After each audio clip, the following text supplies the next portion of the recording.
Bismillahirrahmanirrahim. Assalamualaikum warahmatullahi wabarakatuh.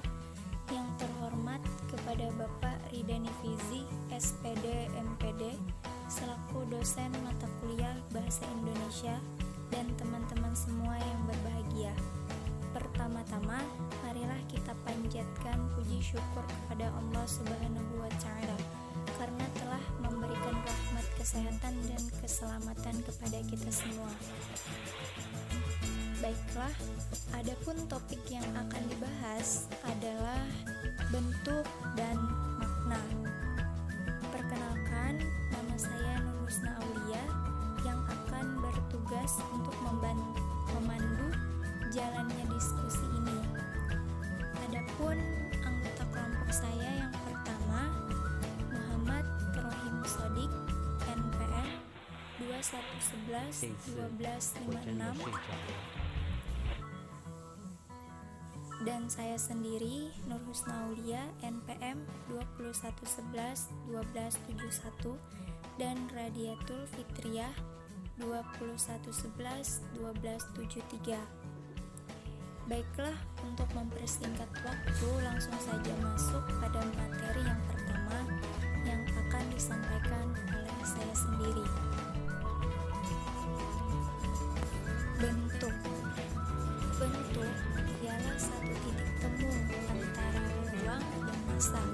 Bentuk juga merupakan penjabaran geometris dari bagian semesta bidang yang ditempati oleh objek tersebut, yaitu ditentukan oleh batas-batas terluarnya, namun tidak tergantung pada lokasi koordinat dan orientasi rotasinya terhadap bidang semesta yang ditempati. Bentuk sederhana dapat diterangkan oleh teori benda geometri dasar atau dua dimensi, misalnya titik, garis, kurva bidang, misalnya persegi atau lingkaran, atau bisa pula diterangkan oleh benda padat tiga dimensi seperti kubus dan bola. Bentuk objek di sini juga tidak tergantung pada sifat-sifat spesifik seperti warna, isi, dan bahan. Kebanyakan bentuk dalam kehidupan sehari-hari yang biasanya kita temui itu bentuknya sangatlah rumit.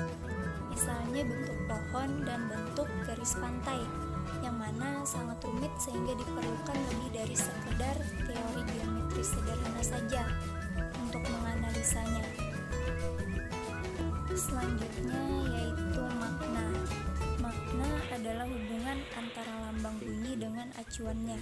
Makna merupakan bentuk responsi dari stimulus yang diperoleh pemeran dalam komunikasi sesuai dengan asosiasi maupun hasil belajar yang dimiliki. Responsi atau stimulus. Responsi itu biasanya respon kita terhadap sesuatu.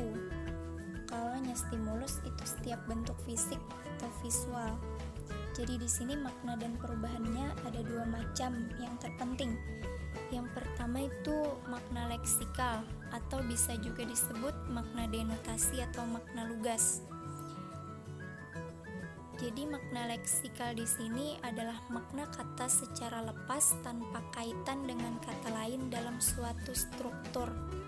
Misalnya kata belah dapat bermakna celah, pecah menjadi dua sisi, dan lain-lain.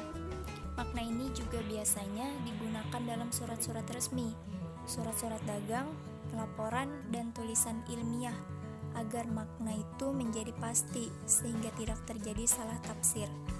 Yang kedua, ada makna gramatikal atau makna konotasi. Makna ini adalah makna yang timbul akibat proses gramatikal. Disebut juga makna struktural. Karena makna yang timbul bergantung pada struktur tertentu sesuai dengan konteks dan situasi di mana kata itu berada. Contohnya seperti yang di bawah. Misalkan lembah hitam itu adalah daerah atau tempat mesum, dan kuhitamkan negeri ini atau kutinggalkan untuk selamanya. Untuk selanjutnya dibacakan oleh teman teman saya. Baiklah, saya akan melanjutkan materi dari teman saya Nurul Husna Aulia, yaitu dalam kaitan dengan makna ada istilah-istilah yang perlu kita pahami. Yang pertama, sinonim atau padan makna, yaitu ungkapan yang maknanya hampir sama dengan ungkapan lain. Contoh, nasib sama dengan takdir. Yang kedua, antonim atau lawan makna, yaitu ungkapan yang maknanya kebalikan dari ungkapan lain. Contoh, baik menjadi buruk. Yang kedua, homomim itu terjadi jika dua kata mempunyai ucapan yang sama tapi maknanya berbeda. Contoh, mengukur itu bisa dari kata kukur, dan mengukur bisa juga maknanya dari kata ukur. Yang keempat, homopon itu terjadi jika dua kata mempunyai ucapan yang sama tapi makna dan bentuknya berbeda. Contoh, sanksi itu bisa jadi ragu-ragu, dan sanksi bisa juga bermakna hukuman. Yang kelima, homograf itu terjadi jika dua kata mempunyai bentuk yang sama tapi beda makna dan pengucapannya. Contoh, beruang itu bisa jadi hewan maknanya, dan beruang bisa maknanya menjadi mempunyai uang. Yang keenam, hiponim itu terjadi jika makna sebuah ungkapan merupakan bagian dari makna ungkapan lain. Contoh, merah itu adalah hiponim dari berwarna. Dan di antara perubahan makna yang penting itu yang pertama ada meluas. Itu jika cakupan makna sekarang lebih luas dari makna yang lama. Contoh, putra-putri sama dengan anak-anak raja dahulu. Yang sekarang kan laki-laki dan perempuan sekarang. Yang kedua, menyempit. Itu jika cakupan makna dahulu lebih luas dari makna yang sekarang. Contohnya itu sarjana sama dengan semua cendekiawan, itu dahulu. Sedangkan sekarang itu gelar akademis. Yang ketiga, amelioratif, yaitu perubahan makna yang mengakibatkan makna baru dirasakan lebih tinggi dari makna lama. Contoh, itu wanita lebih tinggi nilainya daripada perempuan. Yang keempat, sinestesia, yaitu perubahan makna yang terjadi karena pertukaran tanggapan dua indera yang berlainan. Contoh, mukanya masam. Yang keenam, asosiasi, yaitu perubahan makna yang terjadi karena persamaan sifat. Contohnya, beri dia amplop agar urusan cepat beres. Yang keempat, metafora, yaitu perubahan makna karena persamaan sifat antara dua objek. Contohnya, putri malam itu untuk bulan. Yang kedelapan, metonimi itu terjadi karena perubahan yang erat antara kata-kata yang terlibat dalam suatu lingkungan makna yang sama dan dapat diklasifikasi menurut tempat dan waktu, hubungan istilah dan kulit, hubungan antara sebab dan akibat.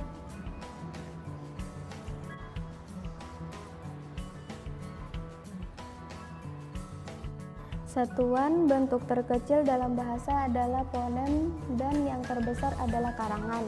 Di antara fonem dan karangan terdapat deretan bentuk morfem, kata, frasa, dan perubahan makna. Fonem adalah bunyi terkecil yang dapat membedakan arti atau bunyi dan huruf. Sedangkan huruf adalah lambang bunyi atau lambang fonem. Jadi fonem sama dengan bunyi atau untuk didengar. Huruf adalah lambang atau untuk dilihat. Jumlah huruf hanya 26, tetapi fonem bahasa Indonesia lebih dari 26 karena beberapa huruf ternyata mempunyai lebih dari satu lafal bunyi, yaitu E, O, dan K. Contoh yang pertama, pelafalan huruf E seperti jahe, karate, sate.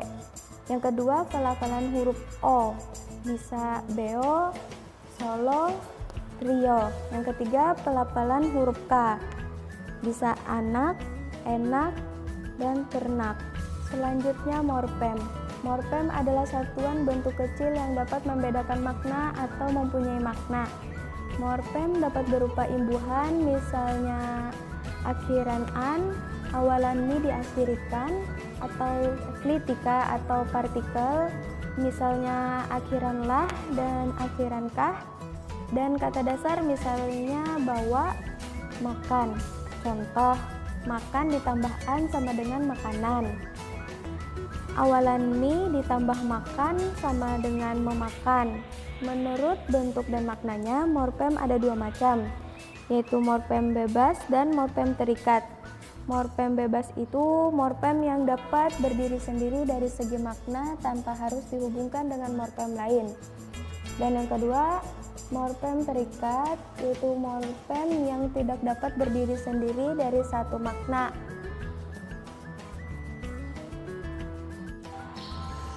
Selanjutnya, kata. Kata adalah satuan bentuk terkecil atau dari kalimat yang dapat berdiri sendiri dan mempunyai makna. Kata yang terbentuk dari gabungan huruf atau gabungan morfem atau gabungan huruf dengan morfem baru diakui sebagai kata bila bentuknya mempunyai makna. Pembagian jenis kata. Yang pertama, kata benda adalah kata yang mengacu kepada suatu benda atau konkret maupun abstrak.